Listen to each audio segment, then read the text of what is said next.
જય માતાજી my YouTube family, welcome back to Vaghela's Khana Khajana. આજે આપણે એકદમ સસ્તી દૂધીમાંથી એકદમ હેલ્ધી ટેસ્ટી એવો નવો નાસ્તો બનાવવાના છે. તો તેની માટે સૌથી પહેલા દૂધીને એકદમ સારી રીતે ધોઈ તેના 2 ભાગ કરી લીધા છે. તેમાંથી એક ભાગનો ઉપયોગ આપણે આજે નવા નાસ્તામાં કરીશું. તો એકદમ સારી રીતે ધોઈ તેને સાફ કરી તેની છાલ ઉતારી લેશું. તો જે આ નવો નાસ્તો છે એ ના તો ઢોકળા છે કે ના તો મુઠિયા છે, એકદમ ઓછા તેલમાં બહારથી એકદમ ક્રિસ્પી અને અંદરથી એકદમ સોફ્ટ સુપર ટેસ્ટી એવો નવો નાસ્તો આજે આપણે બનાવવાના છે. અને એ પણ એકદમ સસ્તી દૂધીમાંથી બનાવીને રેડી કરીશું અને તેલનું પ્રમાણ પણ સૌથી ઓછું યુઝ કરીશું. તો એકદમ સારી રીતે તેની છાલ નીકાળી લીધી છે અને ફરી એકવાર તેને એકદમ સારી રીતે ધોઈ નાખી છે. હવે એકદમ સારી રીતે ધોયા પછી તેને છીણી લેવાની છે. આ નાસ્તામાં દૂધીનો ઉપયોગ આપણે છીણીને કરવાના છે. દૂધીની સાથે સાથે મેં અહીંયા એક ગાજરને પણ છીણી લીધું હતું. અહીંયા હું ગાજર પણ એડ કરી રહી છું. તમે અહીંયા દૂધીની સાથે કોઈ જે પણ શાકભાજી તમને પસંદ હોય એ બધું જ તમે એડ કરી શકો છો. તો અહીંયા મેં દૂધી છીણીને રેડી કરી લીધી છે. તો હવે દૂધીને સાઈડ પર મૂકીશું અને આગળની પ્રિપરેશન કરી લઈએ. તો અહીંયા એક મેં મોટા બાઉલમાં એકદમ ઝીણો એકદમ સારી રીતે ચાળીને બેસન લીધો છે. 1 વાટકી ભરીને મેં અહીંયા બેસન લીધો છે. બેસનને ચાળીને જ લેવાનું. તેની સાથે મેં અહીંયા 1 વાટકી ભરીને રવો એડ કર્યો છે. તમે રવો સૂજી કોઈ પણ એડ કરી શકો છો. હવે તેની અંદર મેં અહીંયા છાશ એડ કરી છે અને એકદમ સરસ એવું બેટર પહેલાં તો આપણે બનાવીને રેડી કરવાનું છે. થોડી છાશ એડ કરીને બેટર બનાવવાનું છે. વધારે છાશ ના એડ કરી દેતા, કેમ કે બેસન છે એટલા માટે થોડી છાશ એડ કરતા જવાનું અને એક મીડિયમ બેટર બનાવીને રેડી કરવાનું છે. તમે અહીંયા છાશની જગ્યા પર દહીંનો ઉપયોગ પણ કરી શકો છો અને થોડું પાણી પણ એડ કરી શકો છો. આ નાસ્તો તમે પાણીથી પણ બનાવી શકો છો, પણ મેં અહીંયા થોડી મોડી છાશનો ઉપયોગ કર્યો છે જેથી આ નાસ્તો ખૂબ જ એવો ચટપટો બનીને રેડી થાય એટલા માટે. તો અહીંયા થોડી છાશ એડ કરીને મેં બેટર બનાવીને રેડી કરી લીધું છે. તો આ રીતે મીડિયમ થીક એવું બેટર બનાવીને આપણે રેડી કરી લેવાનું છે. તમે જોઈ શકો છો, તમારે પણ આ જ રીતની કન્સિસ્ટન્સીનું બેટર બનાવીને રેડી કરી લેવાનું છે. તો હવે બેટર તો રેડી થઈ ગયું છે. હવે આ બેટરની અંદર આપણે જે દૂધી છીણી હતી તેને એડ કરી દઈશું. આશરે દૂધી વજનમાં જોઈએ તો 250 ગ્રામ જેટલી દૂધી છે. તેની સાથે મેં અહીંયા 1 નંગ ગાજરને પણ ગ્રેટ કરી લીધું હતું, તો તેને પણ એડ કરી દઈશું. અહીંયા તમે તમારા મનપસંદ કોઈ પણ શાકભાજી એડ કરી શકો છો. તમને જે પણ શાકભાજી પસંદ હોય એ આ રીતે તો તમે બાળકોને આ નાસ્તો બનાવીને આપશો ને તો બાળકોને ખબર પણ નહીં પડે કે તમે અહીંયા કયા શાકભાજી એડ કર્યા છે.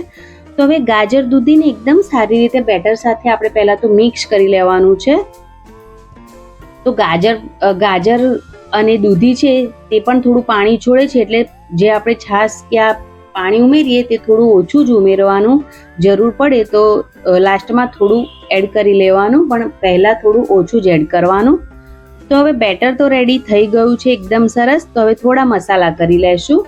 તો સૌથી પહેલાં મેં અહીંયા આદુ લસણ અને લીલા મરચાંની પેસ્ટ એડ કરી છે. અધકચરી ખારણીમાં ખાંડીને એડ કરી છે.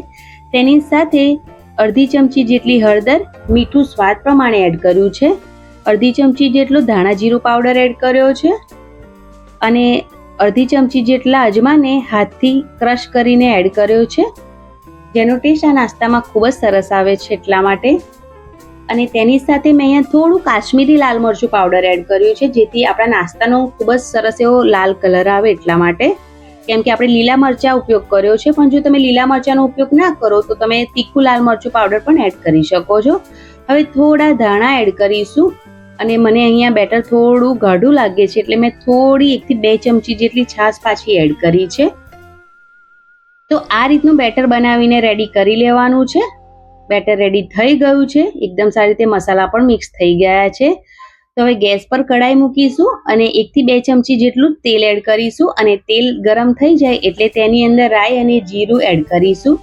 રાઈ અને જીરું એકદમ સરસ ક્રેકલ થઈ જાય એટલે થોડી હિંગ એડ કરીશું. હિંગનો ટેસ્ટ આ નાસ્તામાં ખૂબ જ સરસ આવે છે એટલા માટે. હવે થોડા કડી પત્તા એડ કર્યા છે. હવે બધી જ વસ્તુને એકદમ સારી રીતે આપણે મિક્સ કરી લેવાનું છે. એકદમ સારી રીતે ક્રેકલ થઈ જવું જોઈએ આ બધી જ વસ્તુ. અને એકદમ સારી રીતે ક્રેકલ થઈ જાય એટલે જે આપણે બેટર બનાવીને રેડી કર્યું છે બધા મસાલા અને દૂધી એડ કરીને, એ બેટરને હવે આપણે આ તેલમાં એડ કરવાનું છે. તો અત્યારે ગેસની ફ્લેમ હાઈ છે, પણ બેટર એડ કર્યા પછી ગેસની જે ફ્લેમ છે તેને આપણે મીડિયમ કરી લેશું. તો 1 થી 2 મિનિટમાં જ કન્ટિન્યુઅસલી આપણે આ બેટરને ચલાવતા રહીશું તો એકદમ સરસ બેટર કૂક થઈ જશે. કેમ કે આપણે તેની અંદર બેસન એડ કર્યું છે એટલે બેસન એકદમ સારી રીતે ફટાફટ કૂક થવા માંડશે. એટલે જે આ બેટર છે એકદમ સારી રીતે કૂક થઈ જશે અને ડો ફોર્મમાં આવી જશે. તો કન્ટિન્યુઅસલી તેને 1 થી 2 મિનિટ જ આપણે ચલાવીશું અને આ બેટર એકદમ સરસ કૂક થઈ જશે. આ બેટરને કૂક થવામાં વધારે ટાઈમ નથી લાગતો, એકદમ ફટાફટ જ આ બેટર કૂક થઈ જાય છે. તો જ્યારે તમે બેટરને કઢાઈમાં એડ કરો ત્યારે ગેસની જે ફ્લેમ છે તેને મીડિયમ કરી લેવાની છે અને આ બેટરને મીડિયમ ગેસ પર જ કૂક કરવાનું છે. તો આરામથી 1 થી 2 મિનિટની અંદર જ આ બેટર છે એકદમ સારી રીતે કૂક થઈ જશે અને ડો ફોર્મમાં આવી જશે. તો તમે જોઈ શકો છો કે બેટર હવે કઢાઈ છોડે છે અને એક સરખું એકદમ સરસ કૂક થઈ ગયું છે.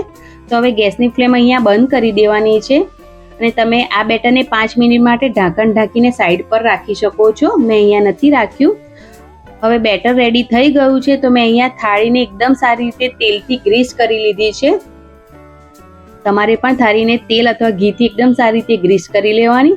પછી જે બેટર આપણે કૂક કરીને રેડી કર્યું છે તેને થાળીની અંદર એડ કરી દેવાનું છે અને એક સરખું ફેલાવી લઈશું બેટરને. એક સરખી રીતે તેને ચમચની મદદથી બધી સાઈડો પર એક સરખું ફેલાવી લેવાનું છે અને એક સરખું ફેલાઈ જાય પછી 10 મિનિટનો રેસ્ટ આપવાનો છે, જ્યાં સુધી જે આપણે આ બેટર કૂક કર્યું છે એટલે ખૂબ જ ગરમ છે. તો એકદમ સરસ ઠંડુ થઈ જાય અને તે એકદમ સરસ શેપમાં આવી જાય ત્યાં સુધી તેને થાળીમાં જ રહેવા દેવાનું છે. તો એક સરખું મેં અહીંયા ફેલાવી લીધું છે. હવે 10 મિનિટ માટે એકદમ સારી રીતે ઠંડુ થઈ જાય ત્યાં સુધી તેને થાળીમાં રાખવાનું. અહીંયા 10 મિનિટ જેટલો ટાઈમ થઈ ગયો છે અને જે બેટર છે એ એકદમ સારી રીતે ઠંડુ થઈ ગયું છે. તો હવે તેને ચાકુની મદદથી આપણે તેની પર કટ લગાવી લેશું. તમને જે પણ શેપમાં આ નાસ્તો બનાવવો હોય તમે એ શેપમાં આ નાસ્તાને કટ કરી શકો છો. તો હું અહીંયા ટ્રાયેંગલ શેપમાં આ નાસ્તાને કટ કરી રહી છું. તમને જે શેપમાં આ નાસ્તો પસંદ હોય તમે એ શેપમાં આ નાસ્તાને કટ કરી શકો છો અને નાની નાની ચોરસ કટ લગાવીને તમે આ નાસ્તાનું શાક પણ બનાવીને રેડી કરી શકો છો. ખૂબ જ એવું બેસનની વડીનું શાક પણ બનીને રેડી થાય છે. અને જો તમે વઘાર કરવા ના માંગતા હોય આ નાસ્તાને તો આ નાસ્તો આમ જ કટ કરીને પણ ખાઈ શકો છો. એકદમ હેલ્ધી તમે જો નાસ્તો પસંદ કરતા હોય તો આ રીતે પણ તમે આ નાસ્તાને ખાઈ શકો છો. તો મેં અહીંયા એકદમ સરસ ટ્રાયેંગલમાં નાસ્તાને કટ કરી લીધો છે.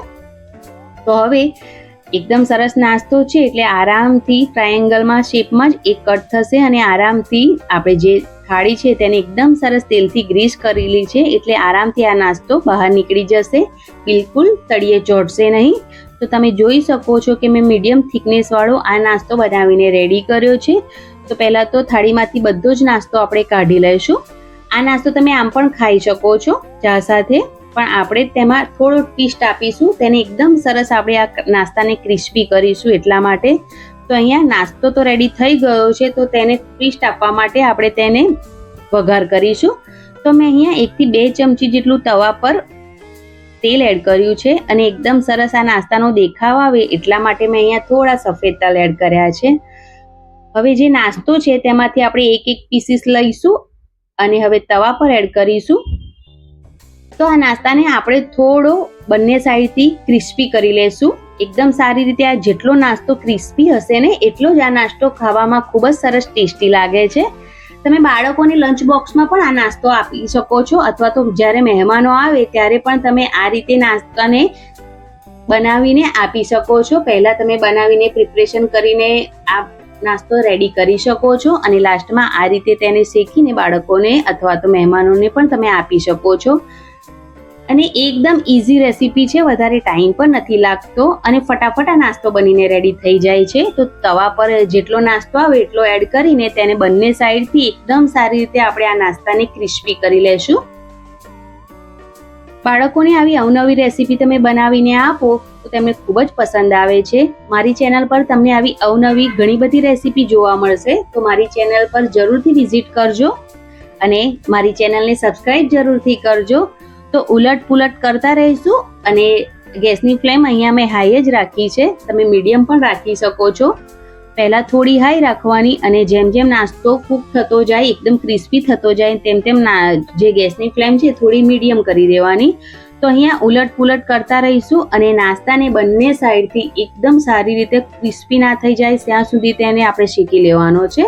તો વધારે ટાઈમ નહીં લાગે, 3 થી 4 મિનિટ જેટલો ટાઈમ લાગે છે આ નાસ્તાને ઉપર નીચેથી એકદમ સરસ ક્રિસ્પી થવામાં. તો આ નાસ્તો ઢોકળા પણ નથી અને મુઠિયા પણ નથી, એકદમ નવી જ રેસીપી છે. તો તમે જરૂરથી ટ્રાય કરજો. તો તમે જોઈ શકો છો કે નાસ્તો એકદમ સરસ ક્રિસ્પી થઈ ગયો છે. તો હવે તેને આપણે તવામાંથી બહાર કાઢી લેશું અને તમે આ નાસ્તાને ટોમેટો કેચઅપ સાથે અથવા તો જો તમે ચા લવર હોય તો ચા સાથે ખાશો તો તમને ખૂબ જ મજા આવશે આ નાસ્તો ખાવાની. એકવાર જરૂરથી ટ્રાય કરવા જેવો છે આ નાસ્તો. સુપર ટેસ્ટી એકદમ નવો નાસ્તાની રેસીપી બનીને તૈયાર છે. તો છે ને એકદમ ઇઝી રેસીપી, માત્ર સસ્તી દૂધીમાંથી જ આપણે નાસ્તો બનાવીને રેડી કરી લીધો છે. તો તમને જો મારી આજની આ નવા નાસ્તાની રેસીપી પસંદ આવી હોય ફ્રેન્ડ્સ, તો પ્લીઝ મારી ચેનલને જરૂરથી સબસ્ક્રાઇબ કરજો, લાઈક જરૂરથી કરજો અને આ વિડીયોને વધારે ને વધારે શેર કરજો અને કોમેન્ટ બોક્સમાં જરૂરથી જણાવજો કે તમને મારી રેસીપી કેવી લાગી અને તમે ક્યાંથી વિડીયો જોવો છો એ પણ કોમેન્ટ બોક્સમાં જરૂરથી જણાવજો. મારી ચેનલની વિઝિટ જરૂરથી કરજો આવી અવનવી રેસીપી જોવા માટે. એકદમ ટેસ્ટી અને એકદમ ઇઝી રેસીપી હું તમારી સાથે શેર કરું છું. તો આ તમે જરૂરથી ટ્રાય કરજો, ઓછા ટાઈમમાં એકદમ હેલ્ધી રેસીપી છે. તો મળીએ એક નવી રેસીપી સાથે, ત્યાં સુધી એન્જોય કરો અને મારી ચેનલની વિઝિટ જરૂરથી કરજો. Thank you for watching. Bye bye, take care. જય માતાજી, જય શ્રી કૃષ્ણ. આવજો.